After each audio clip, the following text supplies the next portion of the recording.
আমি আবেলি 5:30 বা 5টামান বজাত যিটো বাতৰি পালোঁ যে আমাৰ বিলাসীপাৰা হাকামা হয় এইখন গাঁও, হাকামা ৱাৰ্ড নম্বৰ 9 বিলাসীপাৰা। আমাৰ পাৰাৰে নৰেন্দ্ৰৰ পুত্ৰ মিণ্টু ৰায়, সি অসম পুলিচত কৰ্মৰত আৰু অসমৰ চৰাইদেউ মহকুমাত তাতে আছিলে পোষ্টিং। চৰাইদেউৰ পৰা আমি শুনামতে ডিব্ৰুগড়ত লৈ গৈছিলে।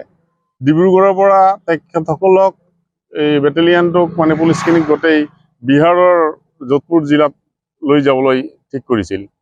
তো সেই অনুযায়ী ইয়াত বিলাসীপাৰা পাণবাৰীত, ধুবুৰীৰ পাণবাৰীত তেখেতসকলে যোৱা 8-10 দিনমান ধৰি পাণবাৰীতে বাহৰ পাতি আছিলে। তাৰপিছত জানিব পৰা মতে 9 তাৰিখ গৈ ইয়াৰ পৰা তাৰ দেউতাকে ইয়াৰ পৰা গৈ পাণবাৰীত থৈ আহিছিলে। তো তাতে বিহাৰত ইলেকশ্যন ডিউটি যোৱা 13 তাৰিখ শেষ হৈছে। কিন্তু আজি আবেলি আমি জানিব পৰা মতে তাতে 3জন লগৰ 2জনৰ লগত গংগা নদীত গা ধুবলৈ ওলাইছিল।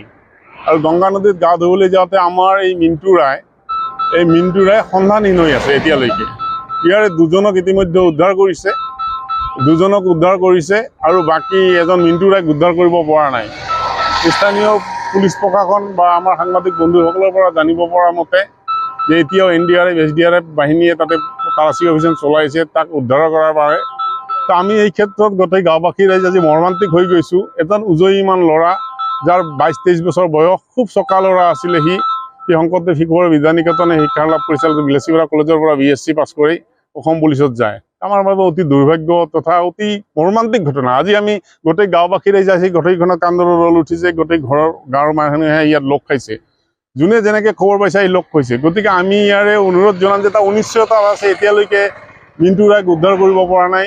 আমি অসম চৰকাৰ তথা বিহাৰ চৰকাৰক ইয়াৰে অনুৰোধ ৰাখিম, অতি সোনকালে যাতে মিণ্টু ৰায়ক উদ্ধাৰ কৰি আমাৰ তেখেতৰ মাক দেউতাকৰ মাজলৈ লৈ আহিব পাৰে।